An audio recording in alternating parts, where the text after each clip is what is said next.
ఓం సాయిరామ్ శ్రీమాత్రే నమః. అమ్మ బిడ్డలందరికీ నమస్కారం ఫ్రెండ్స్. ఎలా ఉన్నారండి? ఏం చేస్తున్నారు? అందరూ బాగున్నారు కదా? అమ్మ దయ వలన అందరూ బాగున్నారని, బాగుండాలని మనస్ఫూర్తిగా అమ్మవారిని కోరుకుంటూ, అమ్మవారి కరుణా కటాక్షములు మనందరిపైన నిండుగా మెండుగా ఉండాలి అని మనస్ఫూర్తిగా అమ్మవారిని వేడుకుంటూ, ఈరోజు అమ్మవారు అందించే సందేశం ఏంటి అంటే గనుక, బిడ్డా నువ్వు కనుక ఈరోజు ఇదే నీ అదృష్టానికి తొలి అడుగమ్మా. వెంటనే ఇది తెలుసుకో, లేకుంటే మళ్ళీ 9 సంవత్సరాలైతే నువ్వు ఆగవలసిందే. ఇది నీ కంట పడితే అదృష్టమే తల్లి అని చెప్పి ఏదో తెలియని సందేశాన్ని ఈరోజు అమ్మవారైతే మనకి అందించాలి అని అనుకుంటున్నారు. అమ్మవారు అందించే సందేశం ఏదైనా సరే మన భవిష్యత్తుకు పునాది అని చెప్పి మనందరికీ తెలుసు కదా ఆ విషయం. మరి ఎవరైతే అమ్మవారి యొక్క సందేశం వినాలి అని అనుకుంటున్నారో, ఎవరికైతే అమ్మ మీద పూర్తి నమ్మకం విశ్వాసం ఉంటుందో వారందరూ కూడా ఈ వీడియోకైతే చిన్న లైక్ ఇచ్చి కామెంట్ అనేది చేయండి. శ్రీమాత్రే నమః అని చేయడం మాత్రం మర్చిపోవద్దు ఫ్రెండ్స్. అయితే అమ్మ ఏ విషయం గురించి ఏ సందేశం గురించి చెప్పినా కూడా మాకు చాలా మంచిగా కనెక్ట్ అవుతూ ఉన్నాయక్క, చాలా మంచిగా చెప్తూ ఉన్నారు. మాకు 9 రోజుల్లో కూడా మాకు పరిష్కారం అనేది దొరికింది మేము సందేశం విన్న తర్వాత అని చాలామంది వాళ్ళ అనుభవాలను నాతో షేర్ చేసుకుంటూ ఉన్నారు ఫ్రెండ్స్. అంతగా నచ్చినప్పుడు మీరు చిన్న లైక్ ఇవ్వడం మాత్రం మరచిపోతున్నారండి. అది మాత్రం మరచిపోవద్దు ఫ్రెండ్స్. మీరు ఇచ్చే లైక్ అనేది నాకు ఎంతగానో సపోర్ట్ అవుతుంది. అమ్మవారి ఆశీస్సులతో మీకు అన్నీ మంచి జరగాలని నేను ప్రతిసారి అమ్మవారిని కోరుకుంటూనే ఉన్నాను. ఎప్పటి వరకు కూడా మీకంటూ ఏ సంతోషమైనా సరే అమ్మ మనకు కలిగించాలి అని చెప్పి రోజు గుడికి వెళ్ళినప్పుడు మీ గురించి చెబుతూనే ఉన్నాను. అమ్మవారు మీ సమస్యలకు ఏవైతే ఉన్నాయో, ప్రేమ అవ్వచ్చు, పెళ్ళి అవ్వచ్చు, లేదంటే ఏదైనా ఇంట్లో ఏ సమస్య ఉన్నా కూడా, సంతానం కావాలని కానీ, విద్య ఉద్యోగం విదేశాలకు వెళ్ళాలని చాలామందికి ఉంటుంది కదా, వాటికైనా సరే ఖచ్చితంగా పరిష్కారం అనేది అమ్మవారు మనకు తప్పకుండా చూపిస్తారు ఫ్రెండ్స్. మరి అమ్మవారి సందేశం విందామా? మరి బిడ్డ, మన అదృష్టానికి తొలి అడుగు నీకు అని చెప్పి, తల్లి అని ఇప్పటి వరకు అదృష్టం కావాలి, కష్టాలు వెళ్ళిపోవాలి, బాధలు తప్పిపోవాలి, సమస్యల నుంచి బయటపడి ఆనందంగా ఉండాలి అని చెప్పి ఎన్నో ఆశలు, ఎన్నో కలలు అనేవి నువ్వు కన్నావు కదా బిడ్డ. అయితే నీ కష్టకాలం అనేది ఈ వీడియో నీకు కంట పడంగానే ముగిసిపోయినట్లేనమ్మా. ఎందుకు అని అంటే, ఈ రోజు నుంచి కూడా నీ అదృష్టానికి తొలి అడుగు పడబోతోంది, ఆరంభమైంది. కనుకనే దీన్ని మాత్రం నువ్వు నిర్లక్ష్యం చేసుకోవద్దు బిడ్డ. ఇదేంటో నువ్వు పూర్తిగా తెలుసుకోవాలి అని అనుకుంటే ఇప్పుడు నేను చెప్పే చిన్న చిన్న కథలను జాగ్రత్తగా వినమ్మా. ఎందుకు అని అంటే, ప్రతి కథకు కూడా నీ జీవితానికి ఒక సంబంధం అనేది ఉంటుంది. ఆ కథ నుంచి వచ్చే సారాంశం ద్వారా నీ జీవితంలో కొన్ని అనుభవాలు ఇప్పటి వరకు జరిగినవి ఉంటే గనక కొన్ని ముందు ముందు జరగబోయేవి కూడా ఉంటాయి. కనుక నువ్వు జాగ్రత్త పడాల్సిన సమయం దగ్గరగా ఉంది. జాగ్రత్త పడడం, మేలుకోవాల్సిన సమయం దగ్గర మేలుకోవడం, జాగ్రత్తగా ఉండే సమయం దగ్గర జాగ్రత్తగా ఉండడం, ఇవన్నీ కూడా నీకు తెలిసి వస్తాయి. అందులో మొదటి కథ, ఒక కోతి అడవిలో చక్కగా ఆడుకుంటూ ఒక చెట్టు మీద సరదాగా కూర్చుని ఉంటుంది. ఒక మనిషి వేట కోసం అని చెప్పి అడవికి వెళ్తుంది. అడవికి వెళ్ళినప్పుడు ఒక పెద్ద పులి ఆ మనిషిని చూసి వేగంగా పరిగెత్తుకుంటూ వచ్చి అతన్ని వేటాడి తినేయాలి అని చెప్పి చూస్తూ ఉంటుందన్నమాట. అప్పుడు ఆ మనిషికి ఏమీ తోచక చెట్టుని సగం ఎక్కేస్తాడు. అప్పుడు కోతి అదే చెట్టు మీద ఉండి, ఇదిగో మనిషి, వెంటనే ఈ చెట్టు పైకి ఎక్కేసేయి. పులి చెట్టుని ఎక్కలేదు కనుక నువ్వు ఈ చెట్టుని ఎక్కితే ప్రాణాలను నువ్వు కాపాడుకోవచ్చు అని చెప్పి చెప్తుందన్నమాట.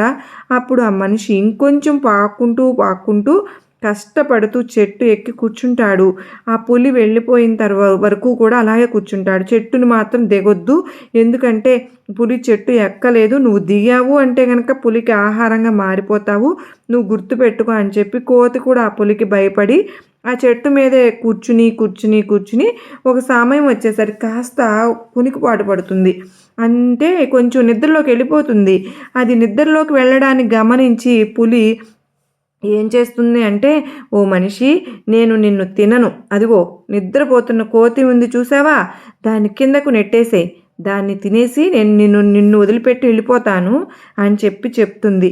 అప్పుడు ఆ మనిషి వెంటనే ఆలోచించుకోకుండా కోతిని కింద పడేసేస్తాడు.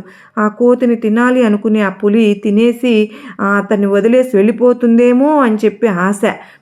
తన్ ఆ ఆశతో వదిలేస్తాడిక. కోతి ఉలిక్కిపడి కింద పడగంగానే లెగుస్తుంది. దాన్ని చూసి పులి పెద్దగా నవ్వుతుంది.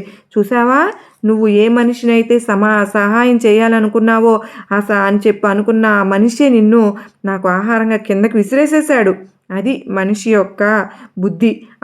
అంటే మనిషి యొక్క బుద్ధి అలా ఉంటుంది అని చెప్తుందన్నమాట. అప్పుడు కోతికి పులి ఏం చెప్తుంది అంటే, ఇప్పుడు మనిషి యొక్క మనస్తత్వం చూసావు కదా, నువ్వు పైకి వెళ్ళు, నేను నిన్ను ఏమీ చేయను, నువ్వు వెళ్ళి ఆ మనిషిని కిందకి నెట్టేయి, అతని యొక్క నిజస్వరూపం నీకు తెలిసింది కదా, మనందరం అడవిలో ఉండేవాళ్ళం, ఇప్పుడు ఆ మనిషినే నేను తింటాను, నువ్వు నా చేత తినబడవు అని చెప్తుందన్నమాట. అప్పుడు కోతి ఏమంటుంది అని అంటే, అతను నన్ను నమ్మి వచ్చాడు, నమ్మిన మనిషికి నేను నమ్మకద్రోహం చేయలేను, అతను నమ్మకద్రోహం చేసి నన్ను కిందకి పడవేశాడు, కానీ నేను పైకెళ్ళి ఇప్పుడు ఆ మనిషిని కింద పడవేయలేను, ఎందుకో తెలుసా, నేను మనిషిని కాదు కదా అని చెప్పి నవ్వుతుంది. అలాగే ఇప్పటి రోజుల్లో మనుషులు చాలామంది కూడా మంచితనం అనే ముసుగును వేసుకుని ఎదుటి వారిని నమ్మించి మోసం చేస్తూ నమ్మక ద్రోహాన్ని చేస్తూ ఉన్నారు. అటువంటి మనుషుల మధ్య అడవిలో మృగాల మధ్యలాగా తిరుగుతున్నట్లు నీ భవిష్యత్తు ఉండబోతుంది. కనుక అటువంటి నరరూప రాక్షసులతో జాగ్రత్తగా ఉండు తల్లి. ఇక రెండవ కథ ఏంటో తెలుసా, నువ్వు ఒక రైతుకు ఒక కూతురు ఉంటుందమ్మా, ఆ కూతురుని ఒక అబ్బాయి ప్రేమిస్తాడు. అయితే వెంటనే ఆ కూతురు ఏం చెప్తుంది అంటే, మా నాన్న దగ్గరికి వచ్చి మా నాన్న పర్మిషన్ అడిగితే నేను నిన్ను పెళ్లి చేసుకుంటాను అని చెప్తుంది. సరేనని చెప్పి ఆ అబ్బాయి రైతు దగ్గరికి వస్తాడు. రైతు ఒక కండిషన్ పెడతాడు, నేను 3 ఎద్దులను నీ దగ్గరికి పంపిస్తాను, ఆ 3 ఎద్దుల్లో ఒక ఎద్దుకైనా కానీ తోకని నువ్వు పట్టుకోగలగాలి, అలా గనుక ఎద్దు తోకని నువ్వు పట్టుకోగలిగితే గనక మా అమ్మాయిని ఇచ్చి నీకు పెళ్లి చేస్తాను అని చెప్తాడు. దానికి ఆ యువకుడు, ఇంత చిన్న పరీక్ష దానికేనా మీరు ఇంత, ఆ ఎద్దుల్ని పంపించండి, నేను తోకను పట్టుకుంటాను అని చెప్తాడు. సరేనని చెప్పి ఒక పొలానికి తీసుకుని వెళ్ళి ఆ పొలంలో దూరంగా ఆ అబ్బాయిని నుంచోబెట్టి, ముందు ఒక ఎద్దుని వదులు, ఆ ఎద్దుని వదిలిన వెంటనే ఆ ఎద్దు యొక్క ఆకారాన్ని చూసి ఆ అబ్బాయి భయపడిపోతాడు. ఎందుకు అని అంటే కనుక ఎద్దు చాలా పెద్దదిగా ఉంటుంది, చాలా భయంకరంగా బాగా లావుగా ఉంటుందన్నమాట. సరే, ఈ ఎద్దు మన వల్ల కాదు, రెండో ఎద్దు ఎలాంటిది వస్తుందో చూద్దాము, నేను రెండో ఎద్దు తోకను పట్టుకుంటాను అని చెప్పి అంటాడు. మనసులో అనుకుంటాడు అంతే. ఇక అతను రెండో వ్యక్తి అంటే ఆ రైతు రెండో ఎద్దును కూడా అతని దగ్గరికి పంపిస్తాడు. రెండో ఎద్దు కూడా సేమ్ అలాగే ఉంటుంది, పెద్దగా చాలా భయంకరంగా చూడడానికి. అమ్మో, పట్టుకుంటే కొమ్ములు పెట్టి పొడి చేసేటట్లుగా ఉంది అని అతను భయం వేసి, సరే 3వ ఎద్దును పట్టుకుంటాను అని చెప్పి అనుకుంటాడు. ఇక 3వ ఎద్దును కూడా పంపిస్తారు. 3వ ఎద్దు చాలా చిన్నగా ఉంటుంది, ఒక చిన్న దూడలాగా ఉంటుందన్నమాట. ఇంకా ఎద్దు, సరే ఇంత చిన్నగా ఉంది, ఇప్పుడు నేను దీన్ని పట్టుకుంటాను, ఆ అమ్మాయిని పెళ్లి చేసుకుంటాను అని చెప్పి అనుకుంటాడు. తీరా చూస్తే 3వ ఎద్దుకు అసలు తోకే ఉండదు. అంటే ఈ కథ ద్వారా మనం తెలుసుకోవాల్సింది నీతి ఏంటి అంటే కనుక, తల్లి, వచ్చిన అవకాశం మళ్ళీ మళ్ళీ రాదు, ఆ అవకాశాన్ని వదులుకుంటే మళ్ళీ నీకు కొత్త అవకాశం రాకపోవచ్చమ్మా, కనుక అవకాశం వచ్చిన వెంటనే చేజిక్కించుకోవడం అనేది నువ్వు నేర్చుకోవాలి బిడ్డ అని చెప్పి, అయితే ఇక తర్వాత 3వ కథ చెప్పనా, తెలుసుకుంటావా? ఒక హాస్టల్లో 100 మంది పిల్లలు ఉంటారు. 100 మంది పిల్లలకి ఒక హాస్టల్ అనే వంట చేసేవాళ్ళు ప్రతిరోజు కూడా ఉప్మానే పెడుతూ ఉన్నారు.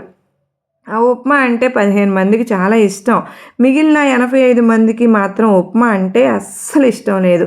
ఒకరోజు మాకు ఉప్మా వద్దు అని చెప్పి 85 మంది కూడా వచ్చి చెప్తారనమాట.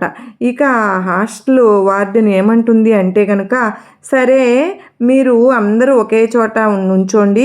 ఎవరికైతే ఉప్మా కావాలో వాళ్ళు చెయ్యి ఎత్తండి.